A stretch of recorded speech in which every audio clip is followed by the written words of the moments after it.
lang yan sa Pride Bar Blue. May powerful stain-away enzymes na malupit sa dunikman siya. At di masakit sa kamay. Isang labalang yan. Hello, pahinga! Hello, Pride Bar Blue. ACS. Tanggaling-galing mo! Smart dishwashing paste ko. Pritong ulam na masebo, plato at kaldero. Tanggaling for everyday. Ganyan, pag smart ang dishwashing paste, may double tanggaling formula. Tanggal ang sebo, tanggal ang bakterya. Bahid para walang bahid. Linis fantastic sa metal at plastic. Number one ko to. Tanggaling-galing mo! Smart dishwashing paste. ACS. May nagbago. May arte. May budget.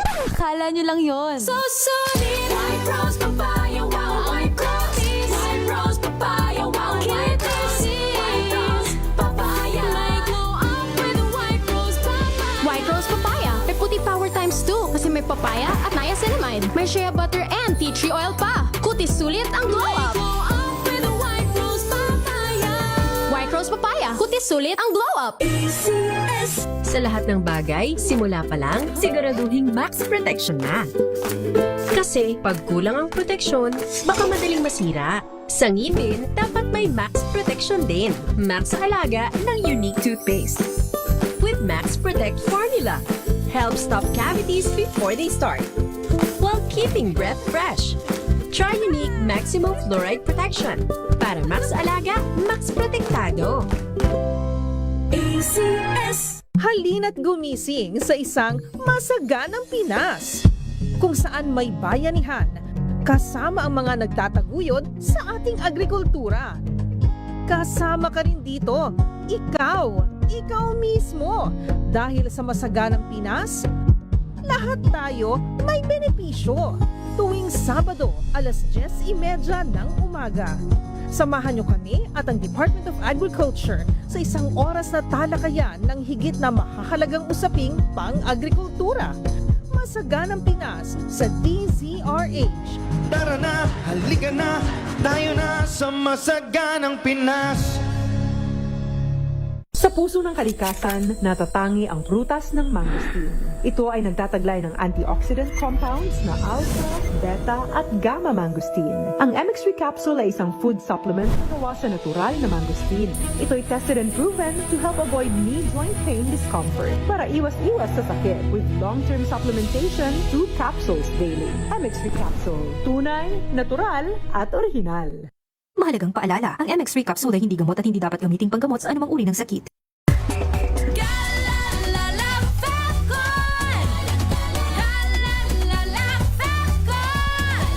Ang bango ng sampayan. Tara na magsayaw. Califabcon, amoy nakaka-joyful!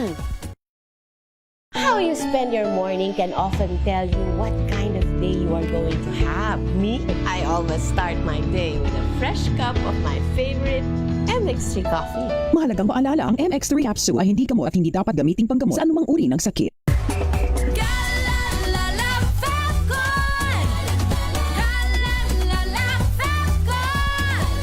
Ang bango ng sampayan. Tara na magsayaw. Califabcon, amoy nakaka-joyful!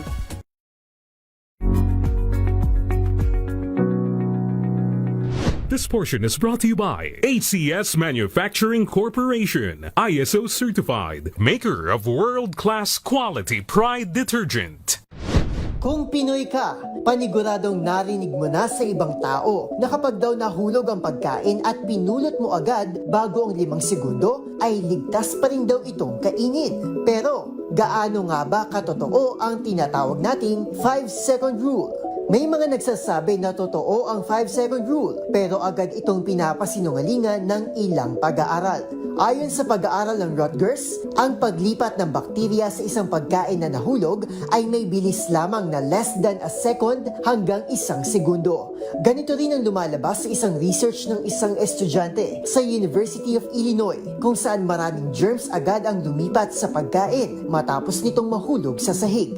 Ibig sabihin, matapos mahulog ang isang pagkain ay hindi na ito safe na kainin pa. Nakadepende rin daw ang bilis ng transfer ng germs tulad ng Salmonella at E. coli sa moisture nito at sa uri ng surface na pinaghulugan nito. Halimbawa, kung ang pagkain mo ay mamasa-masa at malagkit at nahulog ito sa sahig, mas mataas ang contamination rate nito o mas mabilis ang pagkapit ng dumi kumpara sa dry at hard food na nahulog. Ayon naman kay Robert Romaine, isang food safety consultant sa Art Institute of California, itinuturing na marumi lahat ng surface at lahat ng lalapag dito ay itinuturing ng basura.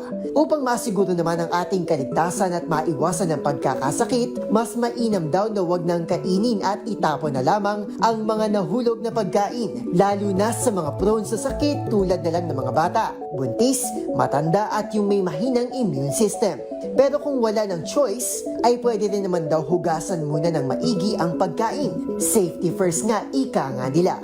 Kaya naman maituturing pa rin na myth ang paniniwala sa konsepto ng 5-second rule o ang pagkain muli sa nahulog na pagkain ng wala pang 5 segundo. This portion is brought to you by ACS Manufacturing Corporation, ISO certified, maker of world-class quality Pride detergent.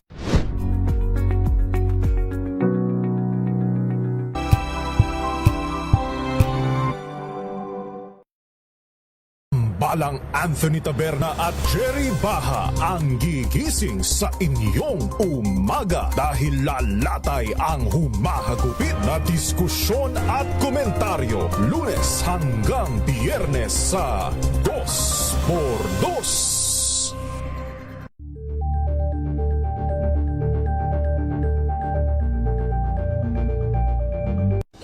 Ng naitalang 17 individual na ang kanilang naaresto. Ng Metro Manila Development Authority o MMDA ang No Contact Apprehension Policy o NCAP sa Metro Manila. Sa ang ilang mga dokumento ay peke.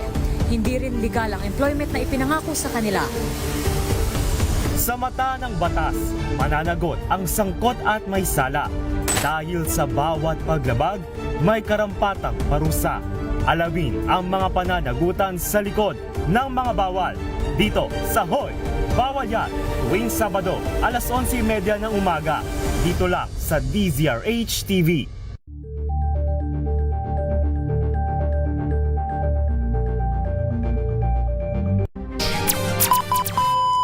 Pilipinas ang oras, 10:09 ng umaga. Sit back, relax, at makipagkulitan sa inyong favorite besties tuwing Sunday morning. Samot-saring usapan, anything from A to Z. Sagot na yan ng Diyosa ng Bayan. Josa Cruzat at ng nag-iisa hiyas ng radyo, Wina Pearl Hesoro sa Huntahan. Huntahan.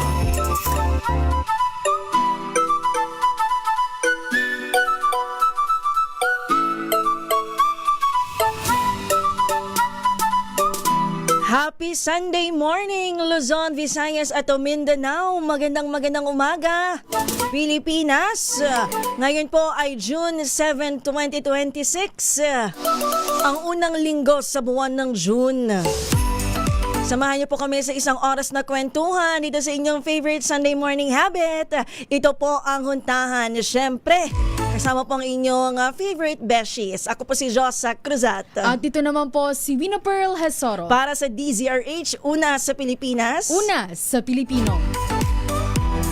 Ready na ba ang lahat? Good morning!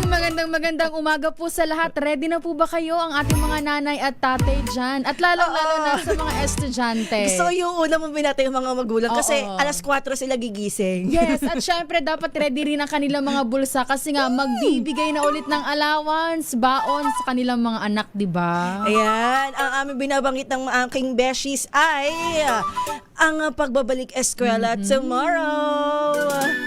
Hindi na lamang mga empleyado ang galit sa Monday, pati mga estudyante. Sabi nga, ano kaya ang mangyayari bukas? Asahan na ba natin ulit ang super traffic? Yun. Kasi nga, syempre, dadagdag ulit yung mga commuters dahil sa mga estudyante, di ba? Uy, pero alam naman natin na kahit medyo stressful, di ko alam kung tamang term siya para sa iba, ang pasukan. Pero yung mga bulinggit nating estudyante, excited yan. Excited pumasok sa school.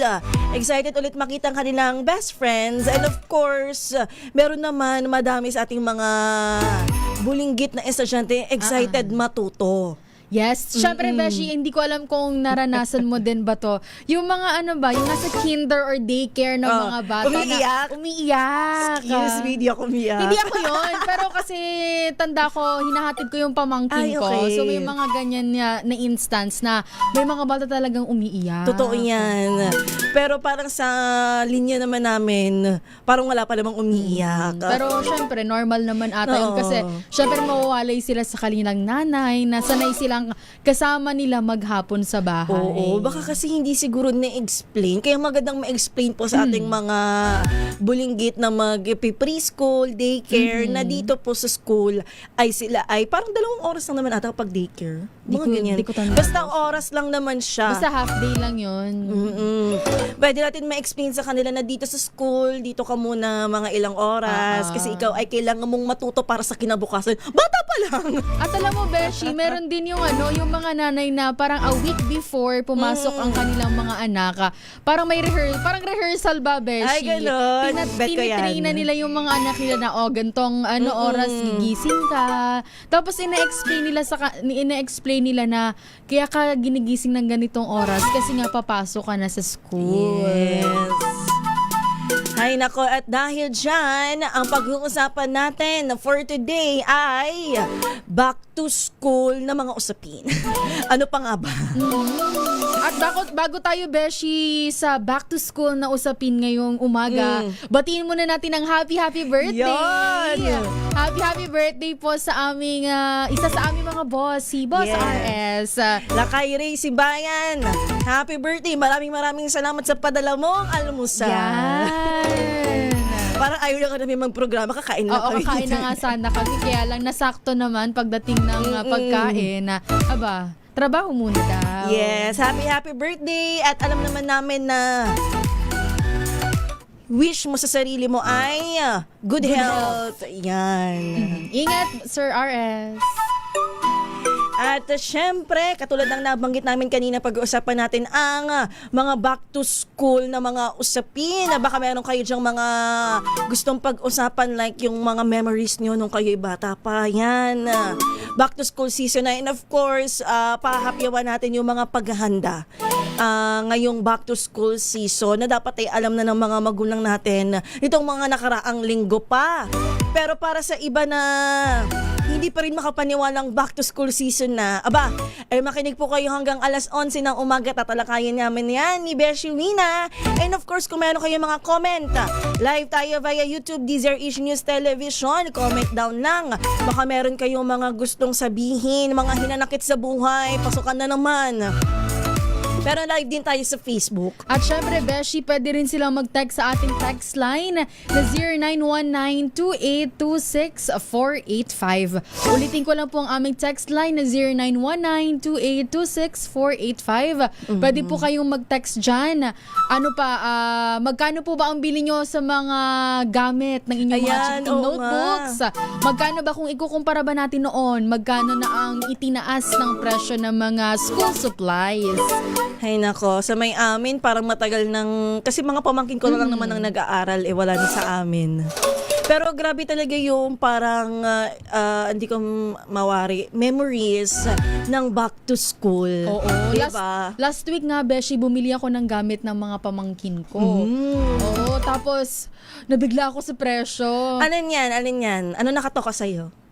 Binila ko sila ng bag and then yung white shirt. Kasi syempre, bukod sa may blouse sila, may t-shirt pagkahapon. Oo, sa bagay. Yung palitan, Yung bag, nabigla naman ako ng very, very light. Nagre-range siya ng nasa 500 to 700, ganun. Ito, Beshi, ay yung mga maliliit lang na bag kasi yung pamangkin ko ay kinder pa lang naman. Ay, okay. Tapos, 2 kinder. Tapos, yung isa naman ay grade 3. So, mga pangbata pa talaga. Pag grade 3, medyo dapat malaki na yan kasi may books na sila, diba? Meron naman kasi ata sila, Beshi, nung lalagyan yung portfolio.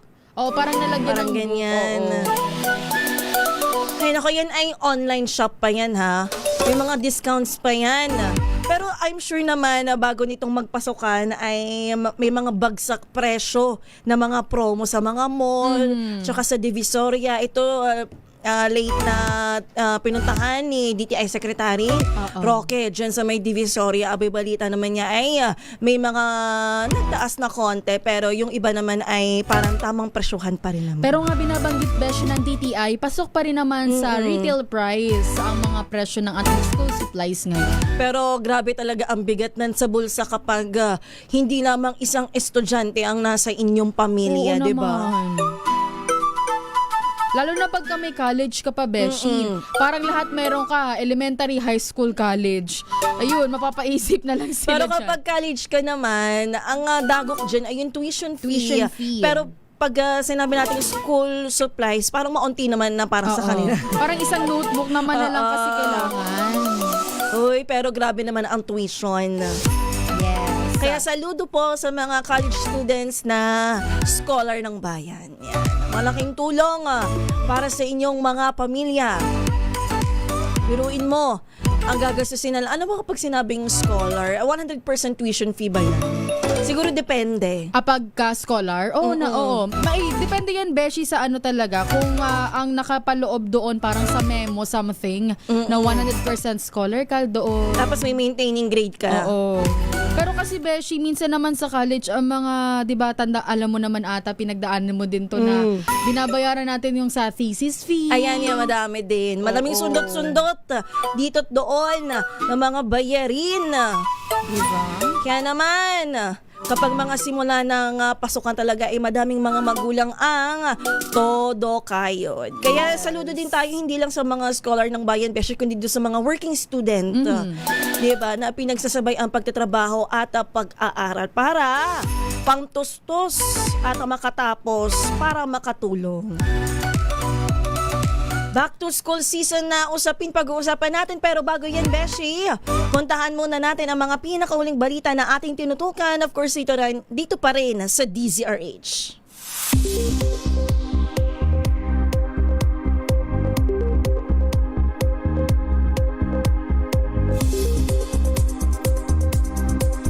Opisyal nang magbubukas ang klase para sa school year 2026-2027 sa mga pampublikong paaralan. Bukas po yan June 8. Tinaya ng Department of Education sa 26 hanggang 27 milyon na mag-aaral ang papasok bukas. Pero mas mababa daw ito kumpara sa halos 28 milyon noong nakaraang taon. Ayon kay DepEd Secretary Asek at NCR Regional Director Joyce Andaya, maaaring may kaugnayan ang pagbabago sa population growth sa nakaraang dekada. Sa Metro Manila, inaasahan ng DepEd ang 2.7 milyong learners ngayong school year. Kaugnay niyan, magpapakalat ang National Capital Region Police Office ng higit 4,000 pulis sa pagbubukas ng school year 2026 to 2027. Ayon kay NCRPO Public Information Office Chief Police Major Hazel Asilo, ide-deploy ang kanilang mga tauhan sa iba't ibang mga paaralan sa Metro Manila para tumulong sa pagpapanatili ng kaayusan at magbantay sa seguridad. Karamihan sa kanila ay magbabantay sa labas ng mga paaralan, habang iba ay magbabantay sa mga police assistance desk at tutulong din sa daloy ng trapiko. Batay sa record po ng NCRPO, inaasahan muli ang pagdagsa ng mga magulang at mga estudyante sa ilang malalaking lugar na siyang pangunahing babantayan ng mga pulis. Kabilang po dito ang lungsod ng Caloocan, Malabon at Navotas na tinatayang mayroong halos 300 na paaralan.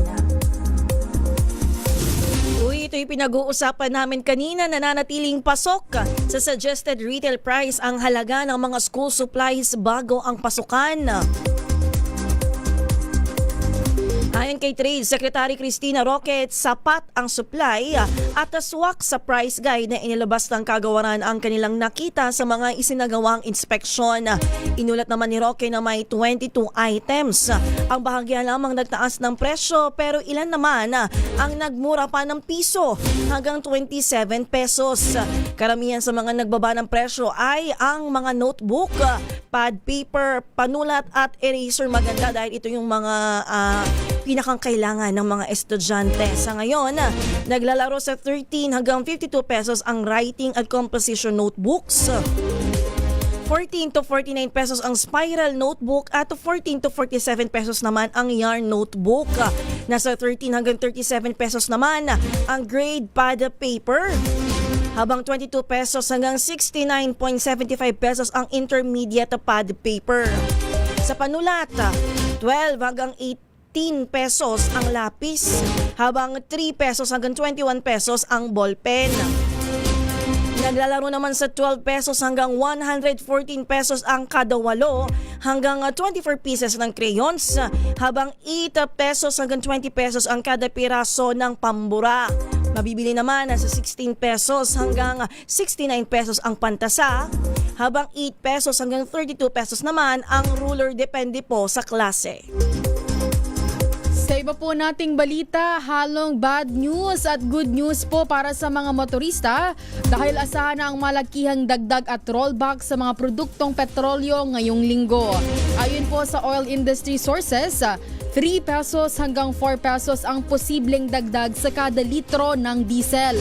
Habang 5 pesos hanggang 6 pesos naman po sa kerosene. Habang may inaasahan naman na 1 peso and 50 centavos hanggang 2 peso and 50 centavos na rollback sa kada litro ng gasolina. Bukas po, araw ng Lunes, malalaman ang pinal na oil price adjustment na ipinatutupad tuwing araw po ng Martes. At yan po ang mga pinakahuling balita na ating tinutukan dito sa DZRH. Sa ating pagbabalik, pag-usapan natin ang back to school season. Baka meron kayo dyan mga hindi malilimutang happenings sa pagbubukas ng klase nung inyong panahon. Wow, parang 10 years ago pa yan. Grabe ka naman sa inyong panahon. Bakit? Ay, iba-iba naman kasi kada taon, kada dekada, kada 5 taon, paiba-iba naman ang mga pangyayari tuwing back to school season. Kaya naman i-share niyo yan sa amin at aming babasahin yan dito po sa Huntahan. Magbabalik po kami Pilipinas ang ating oras. 10:23 ng umaga.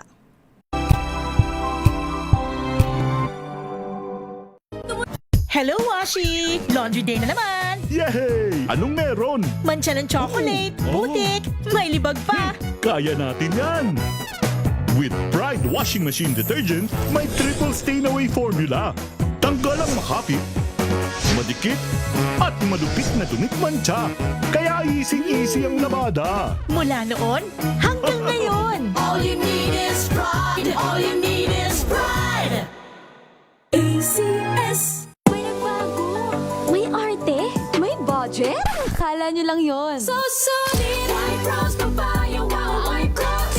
White rose papaya, wow, white rose. White rose papaya. May glow up with white rose papaya. White rose papaya. May puti power times 2 kasi may papaya at niacinamide. May shea butter and tea tree oil pa. Kutis sulit ang glow up. Glow up with white rose papaya. White rose papaya. Kutis sulit ang glow up. ACS.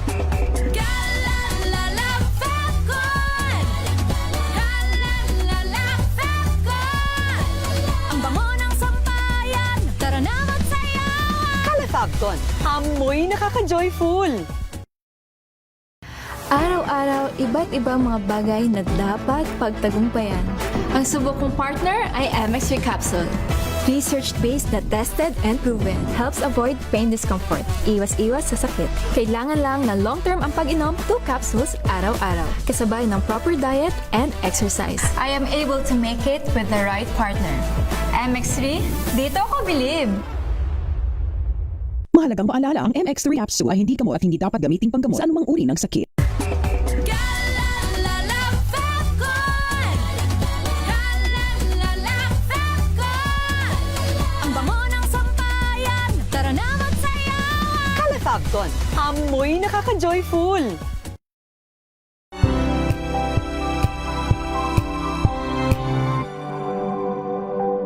Wow, ang saya! Isang barangay na labada, puro mancha pa! Goodbye, pahinga! Mommy, isang laba lang yan sa Pride Bar Blue. May powerful stain-away enzymes na malupit sa dumit mancha. At di masakit sa kamay! pa lang yan. Hello, pahinga! Hello, Pride for Blue. ACS. Maulan man, no worries na amoy kulob ang damit. Charm Fab Con. Bangong kumaka-bloom. Tanggal amoy kulob sa bango ng Charm. Kaya gamit ko, Charm Fab Con with Bloom Fresh technology. Kills 99.9% of kulob-causing bacteria. May aroma burst pa of thousands of flowers and berries. Ang sampay sa loob, no amoy kulob. Bangong kumaka-bloom sa Charm. Charm Fab Con. ACS. Tinesting, sinuri, siniyasan. Ang resulta? Super effective ang Shield sa pagpatay ng bakterya at virus. Shield Antibacterial Soap. Believe ang mga eksperto sa Philippine Nurses Association. At si Mami. Tiwala ako sa Shield. Shield Antibacterial Soap. Napatunayang mabisa. Ang mga nurse, tiwala. ACS.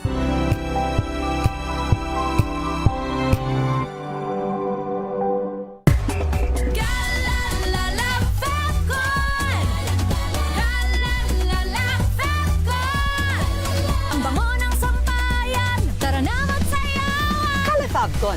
Amoy nakaka-joyful.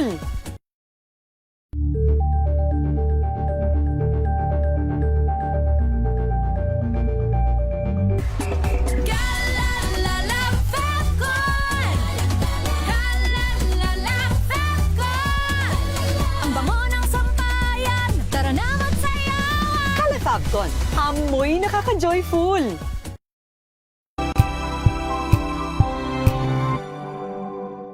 We've got you covered. From the hottest hits, exclusive interviews,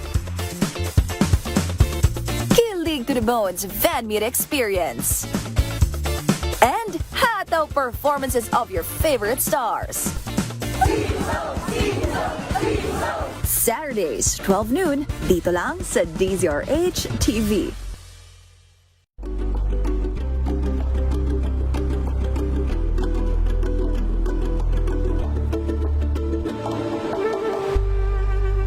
Curious ka ba sa maraming bagay?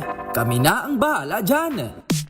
Aalamin, tutuklasin at bibigyang linaw namin ang mga katanungang bumabagabag sa inyong isipan. Sa programa kung saan ang bawat sagot ay galing lamang sa mga eksperto. Ang Expert's Opinion, tuwing linggo alas 3 ng hapon, dito lang sa DZRH TV. Samahan niyo po ako hanggang 7:30 ng gabi. DZRH Usapang Liga. Magandang gabi Pilipinas, Metro and Mega Manila, nas extension sa DZRH at RHT. Ray Simayan at Kisses Habswan. para sa DZRH, una sa Pilipinas. Una sa Pilipino. Kung good vibes ang hanap mo, dito ka na sa sigurado. Mula sa mga istoryang nagbibigay ng inspirasyon hanggang sa mga kwentong may dalang solusyon. Mga balitang pampagaan, pakiramdam at pampaganda ng araw. Hindi lang ba sa good news, kundi the better news.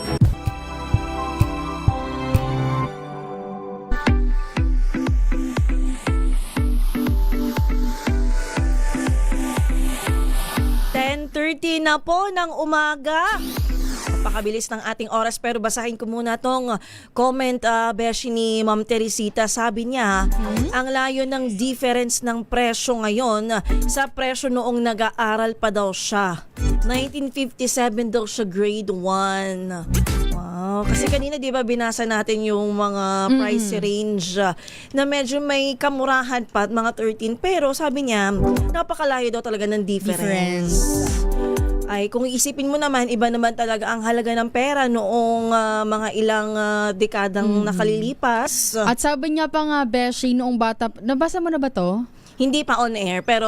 Ano ba? Oh, sige, bagitin ko na lang. Sige, go. Sabi niya pa, Beshi, ay noong bata pa raw sila, yung sister niya daw, na younger sa kanya, ang nagmana daw ng pinagliitan niyang damit.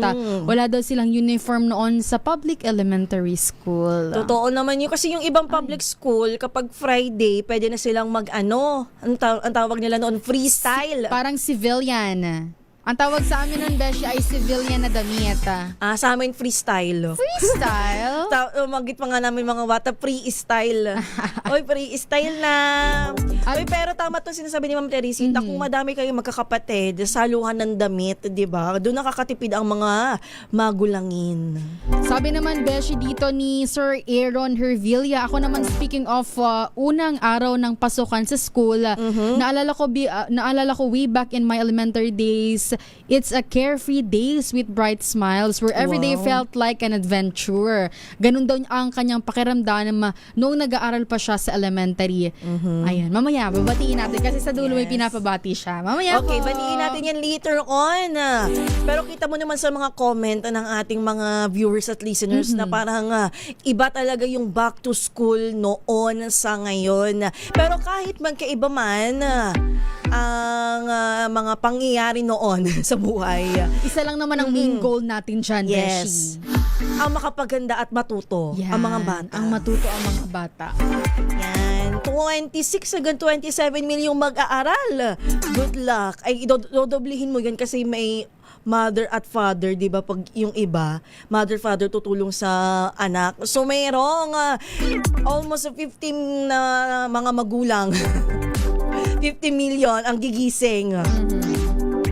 Ay nako, pero hindi natin na maaalis na tuwing back to school season na ay meron pa ring hamon na ibinibigay sa atin ang mga pangyayari sa buhay.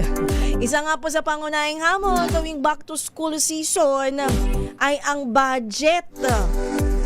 Aminado naman tayo na maraming magulang na tumataas ang gastusin dahil sa presyo ng school supplies. Dagdag mo pa dyan, syempre, ang mga school supplies, kahit nabili mo na yan, mauubos pa rin yan sa buong school year, di ba? Mauubos ang lapis, mapupudpod, mauubos ang pambura. Eraser, sharpener, syempre, mawawala ng tibay yung sharpener, di ba? Yes, ang mga notebook, mawawala na ng peraso ng papel. Paper. Ayan. So, bibili at bibili pa rin ang mga magulang. Dagdag pa natin dyan ang gasto sa pamasahe, pagkain at iba pang pangangailangan sa eskwela, ambagan dito, ambagan doon. Projects. Ayan, mga projects. Pero alam mo, nung panahon kasi, hindi ko naman masasabing panahon namin, pero may mga magulang kasi na parang kapag projects ng mga anak, talagang laban na laban yan. Bibili talaga kung bibili yan. Gagastos kung gagastos. Kasi ayaw nila na talunan yung kanilang anak sa school. Plus pa dyan, Beshi, yung mga ambagan sa school pagka may mga group projects, di ba? Tapos alam mo yun, sa amin lang ba yun kapag may mga PTA meeting, di ba maghahalal ng mga officer. Tapos merong project. Oo. Ang karaniwang project pag ganyan, Beshi, electric fan. Ayaw nga ganyan. Kung hindi naman electric fan, dispenser. Ayan, yung mga talaga makakatulong sa ating mga mag-aaral. Yan. Siguro yung ipa-project na lang natin para maayos or hindi tayo magastusan is yung hindi masyadong mahal. Na talagang, pero kung gagastusan naman natin, yun talagang kailangan ng mga anak natin. Kaya naman, Beshi, payo nga talaga ng financial experts. Mahalaga nga gumawa raw ng budget plan. At syempre, unahin lamang po natin yung mga pangunahing gamit, yung mga kailangan talaga ng ating mga estudyante, di ba? Hindi po kailangan mamahalin ng school supplies, basta matibay at magagamit ng maayos. Kasi, meron ata kasi, Beshi, mga di ba, mga family or parents na gusto nilang bilhan yung kanilang mga anak sa syempre sa mamahalin. Oo. At syempre meron din tayong isang side ng parents na ang binibilhan nila ay yung mga tiyanggi-tiyanggi, yung mga ganon. Hindi kasi ang gusto naman ng mga magulang yung quality over quantity. Yan. Pero kasi alam mo, kung hindi talaga kaya ng budget, why not bilhin na lang muna ng lapis at papel? Kasi ang pangunahing kailangan naman ng mga estudyante para matuto ay yung pagsusulat, di ba? Oo. Yun. Hindi na kailangan ng, alam mo yung pencil case na may hagdanan. Uso sa amin yung dati, talaga pag may hagdanan yung pencil case sa kaklase mo, mayaman yun. Kahit wala nang hagdanan, okay lang yan. kahit simpleng pencil case lang, or kung matibay pa yung bag Dati. last year, yung Oo. bag, pwede pa rin naman yan natin gamitin, labhan na lang natin para medyo brand new siya tingnan and of course, maayos tingnan. Makakatulong din ang paggawa ng checklist. Maliban sa budget plan natin, kailangan may checklist tayo mga Mother Earth para maiwasan ang impulsive buying o pagbili ng hindi naman kailangan, lalo't nauuso ngayon ng online shopping. Pag nakita mo to, ay, maganda Parang maganda to. Oo, parang pwede to sa anak ko, ganyan-ganyan. Ay, alam mo naman sa online shopping ngayon, may mga pay later, nakahati. Kaya talagang nakukumbinsi ka. Nako, sa susunod ka pa naman to babayaran, carry bells na yan. Pero, kakaganyan mo, naipon ng naipon. Ayun, 2,000 ka sa katapusan. Na 2,000 ka. Nako, na pwede mo nang magamit sa iba pang pangangailangan ng inyong anak. Kanina, Beshi, binabanggit natin yung mga pagtitipid ba na pwede nilang gawin. Speaking of pagtitipid, pwede po tayo mag-reuse yung binanggit natin kanina ng ilang pang mga gamit mula po nung nakaraang school year. Ayan. Tulad po nung bag, kasi syempre pagka matibay pa naman ang bag, pwede pang gamitin kahit kalahating taon, Yun yung di ba? binabanggit natin na quality over quantity. Kasi kung medyo nagustusan tayo sa bag na ito, malay mo naman, matagal magagamit ng inyong anak. Yun naman yun eh. Pati na rin po ang tumbler, kung maayos pa naman ang tumbler, kung hindi pa nagli-leak, pwede pa naman po yan. Yung pencil case na binabanggit kanina at iba pa pong school materials na maayos pa naman. Example pa rin po dito, yung kami Beshi dati, yung notebook, pagka may tira pang marami pang pages sa dulo, lalo na pagka spring ang notebook. Ay, okay, pwede tinatanggal alisin. sa spring, tapos parang pinagsama-sama namin yung mga tapos yun, tinatahi namin. Uy, magandang practice. Kasi may matitira naman yan. Hindi naman talaga puro, alam ko ngayon, hindi na puro sulat. Kasi noon talaga, yung mga Manila paper, parang mapupuno yung blackboard para sulatin. Pero ang alam ko, parang pinagbawal na ang ganyan. Yung parang sobrang maraming sulat. Lalo na ngayon, pwede yan gawin ng mga nanay at tatay natin dyan. Siyempre yung mga high school students or mga grade 5, grade 6 na kaya na pong magtahi, di ba, Besh? Yes, pero ako Pwede di ko yun. Natutunan yan. Natutunan mo ba yan? Natutunan ko yun. Oo, ginawa ko yan Kasi dati, nga, binibili Beshi. na namin ay yung may yarn na. Kasi kami spring. Tapos tinatanggal namin doon sa spring. Tapos tahi-tahi. Ganun. Okay. Lalo na pagka kailangan namin ng mga scratch papers. Yun, pwede yun. Hay nako, kasi noon talaga, parang di kasi ako makraft, kaya yung binibili ko na talaga yung mga may yarn na. Pero nasa isip ko, bakit kaya kailangan tanggalin yung spring at palitan ng yarn? Parang mas madali namang magsulat pag spring. Para sa akin kasi natitiklop mo yung notebook para masusulatan mo yung back, pero yung paper. parang mas matibay kasi pagka naka-yarn. Mabilis mapunit. pa. Maliban na sa paghahanda sa back to school, kailangan din isipin ng mga magulang hindi lamang yung bag na gagamitin ng anak, sapatos na gagamitin, hindi lamang yung mga items. Syempre, kailangan din natin i-priority ang kalusugan ng inyong mga anak. Ayon kasi sa ating mga doktor, malaking epekto sa pag-aaral ang sapat na tulog at tamang nutrisyon. Ang mga batang kulang sa tulog ay mas madaling mapagod, makakatulog sila sa klase, mawawalan ng focus. At yung nabanggit ko kanina, maliban sa makakatulog, antukin. Kaya ang magandang gawin dyan, magkaroon tayo ng parang time frame ng mga anak natin. Halimbawa, lalabas sila ng school ng 4. So, dapat dinner na ng 6. Oo, may sleeping schedule talaga, Beshi. Dapat naka-dinner ng 6, tapos gagawa ng homework ng 7, tapos tulugan na ng 8. Talagang makakakumpleto ng 8 hours na tulog ang inyong mga anak. Lalo na kapag pinapagising niyo ng 4 a.m. Para maligo.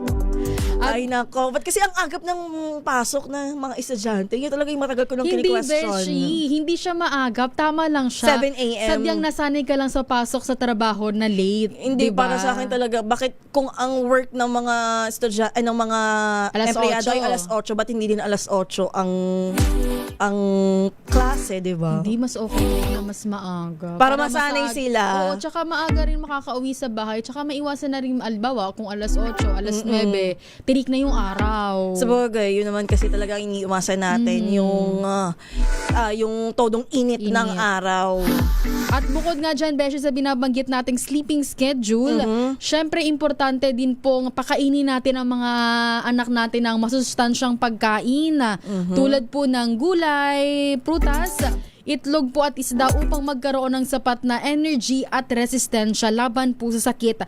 At syempre lalong-lalo na pagka pinakain natin ng ating mga estudyante ng masustansyang pagkain, ganado sa school, makakapag-recite, makakapag-focus at lalong-lalo na gumagana talaga, Beshi, ang kanilang utak.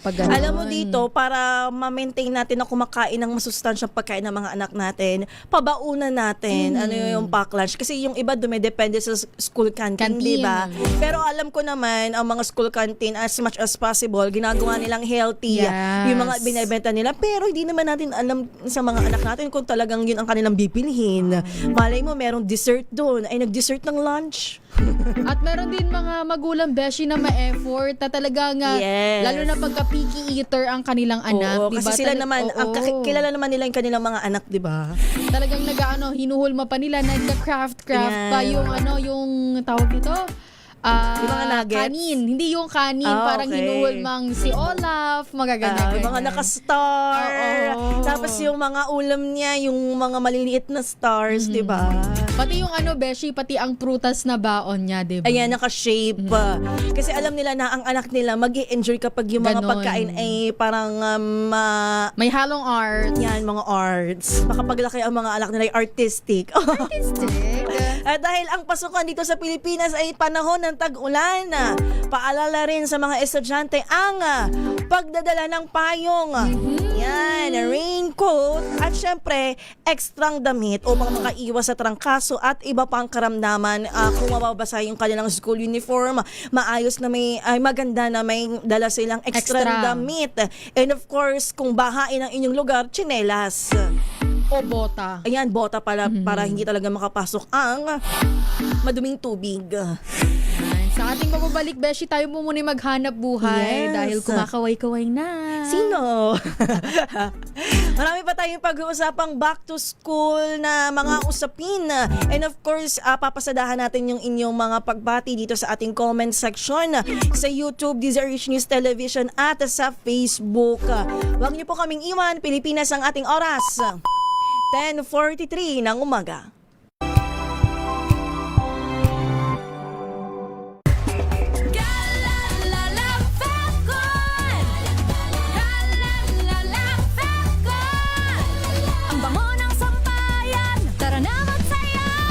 Fabcon, amoy nakaka-joyful.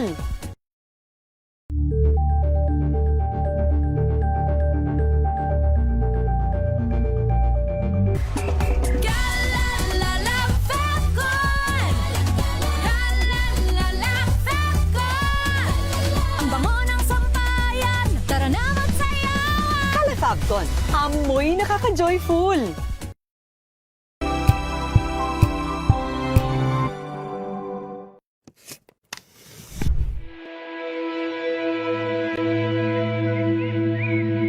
Mulat sapol, no? Parang yun ang naging joke na parang gusto mo maputol ang puno, punta ka sa DNR. Pero kasi ano na yan parang nangyari na hinahabol mo na lang sinusubukan mo na lang gawing okay yung pinahintulutan mo. Babalik at babalik pa rin siya na dapat ma-hold into accountable yung mga pumayag. Actually, yung namimiss kasi ng DNR dun sa debate dito is hindi siya usapin kung i-earthball natin yung mga puno. Ang usapin siya is ba't nila pinayagan yung project in the first place. This is a room para sa kanila, parang pagnilayan nila or mag-self-assessment sila bilang isang ahensya na talaga bang na-fulfill natin yung mandato natin?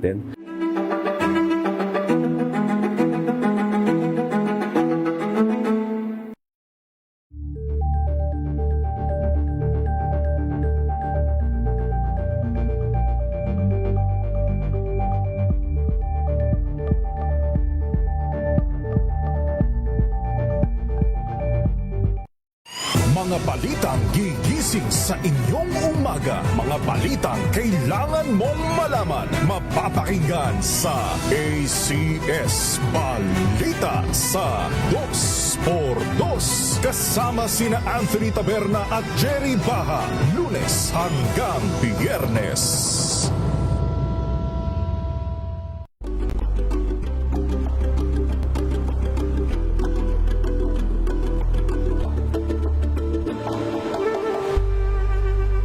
Alamin ang mga maiinit na isyung pambayan, mga balitang kailangan mong malaman, usapin sa pamahalaan, politika, ekonomiya at kabuhayan. Ito ang mga dapat mong malaman, pakialaman at pag-uusapan dahil kayo ang tinig ng mamamayan dito sa Damdaming Bayan.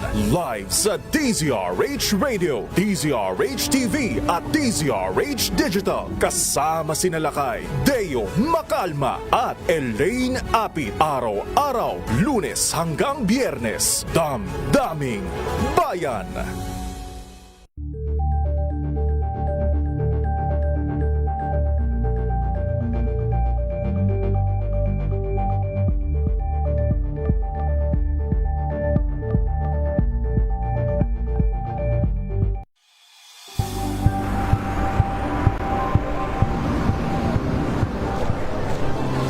ating mga eksperto. Dito lang sa Expert Opinion. Ito ang The Better News. TNVS. Trending and sa kwento, iba't ibang anggulo. Dito sa Point. Bawat pananagutan ating tatalakayin dito sa Hoy. Bawal yan. Pilipino, dito lang sa DZRH. Match up entertainment and lifestyle. Ito ang MBC TV Network News. Una sa Pilipinas, una sa Pilipino.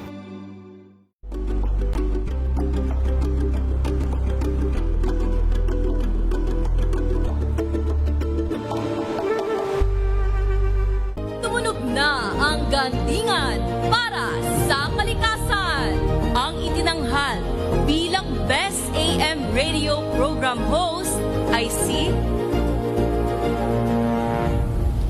Cesar Chavez para sa special on Saturday ng DZRH.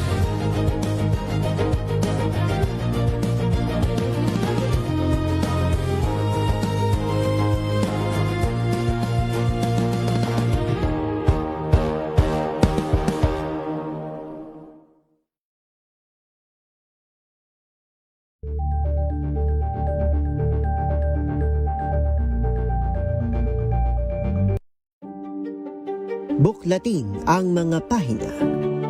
Pakinggan ang boses ng lipunan. Tunghayan ang mga issue mula sa ibang katayuan. Nakakalungkot kasi deserve ba namin ng ganito? Sana hindi nila alam kung ano talaga yung kanilang mga karapatan.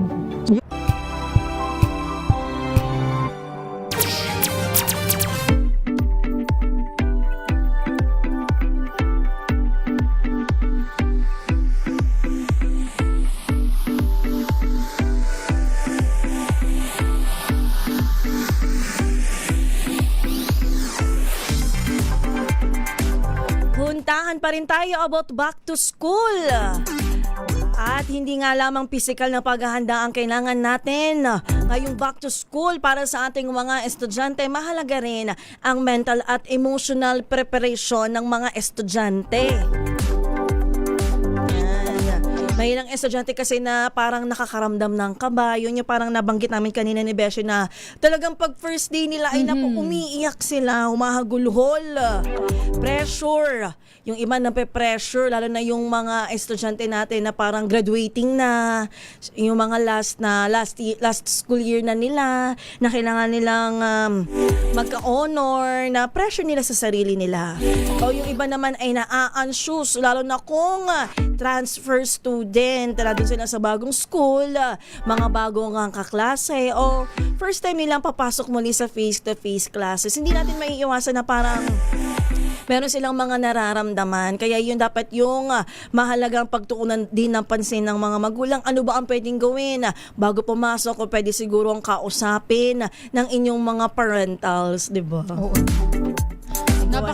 Napakahalaga talaga, Beshi, na sinusuportahan ng family yung mga anak nila, lalong-lalo na pagkaganyan na meron silang mga pinagdadaanan ba sa school. Oo, lalo na pag hindi lang naman school, pero meron din namang pagsubok na pinagdadaanan ang pamilya.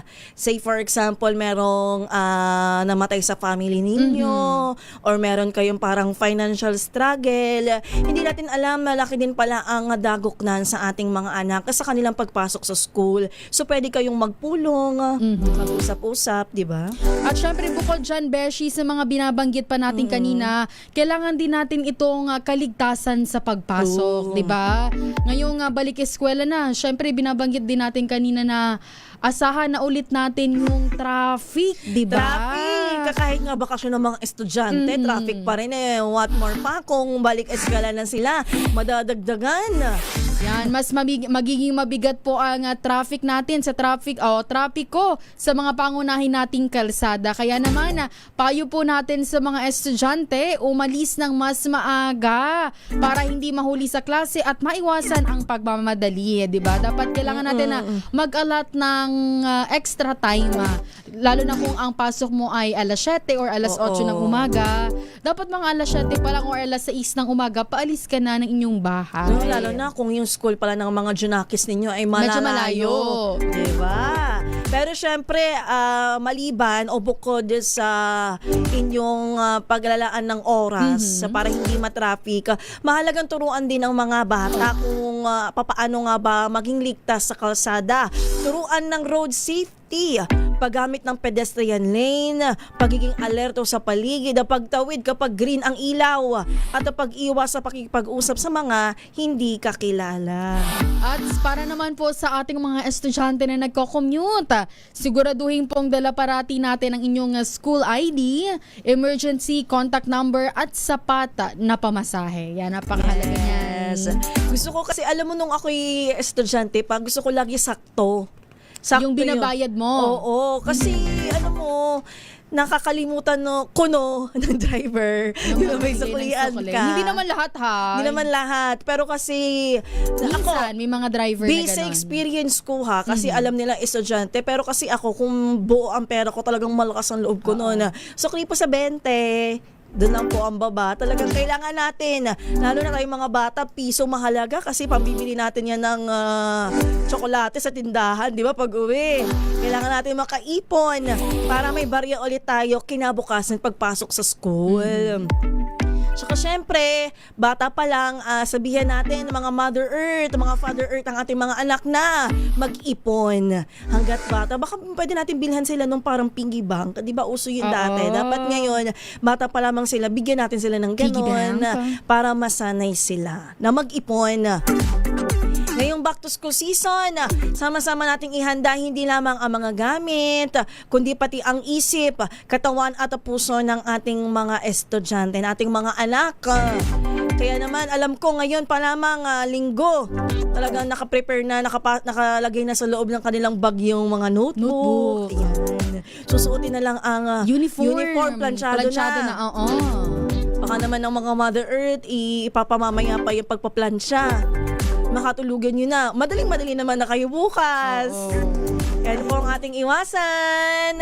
And of course, beshi, hindi matatapos ang ating programa nang wala tayong batian. Baka pwede nating batiin yung mga nakakasama natin online. Yan, magandang umaga po kay Sir Jay Morales. Binabati niya ng birthday si Lakay Ray Sibayan. Siyempre magandang umaga din po kay Mapataw Calderon, Harrison. Ayan, good morning po. And of course, syempre magandang umaga sa mga sumasama sa atin dito sa YouTube. Kay Sir Melvin Letrodo, kay Mr. Gabby Hans, 18. Ang kanyang username ay may 18 sa dulo. 18 bang birthday mo? Kay at ALBB4. Hindi ko alam kung anong basa ba dyan. And of course, kay Miss Teresita at Tienza, na lagi natin kasama tuwing Sunday morning. Happy morning and happy listening po.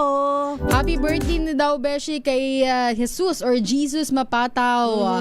At binabati ni Sir Aaron Hervilla ang kanyang nanay na si Ma'am Telly Hervilla at sa kanyang girlfriend na walang mintis na nanonood daw ng muntahan every Sunday. Happy Sunday sa lahat po. Watching from QBQB na si Pete Agusan del Norte. And of course kay Bentong, na excited pumasok dahil sa mga bagong gamit at damit. Sabi niya, siguro nung nag-aaral pa siya, excited siya. Good morning din po kay Sir Alvin De Torres, watching from Laguna Bel Air 3, Binyan, Laguna. And of course, syempre babatiin ko ng happy back to school ang aking mga pamangkin na papasok na bukas sa school, kay Ellie at kay Rap.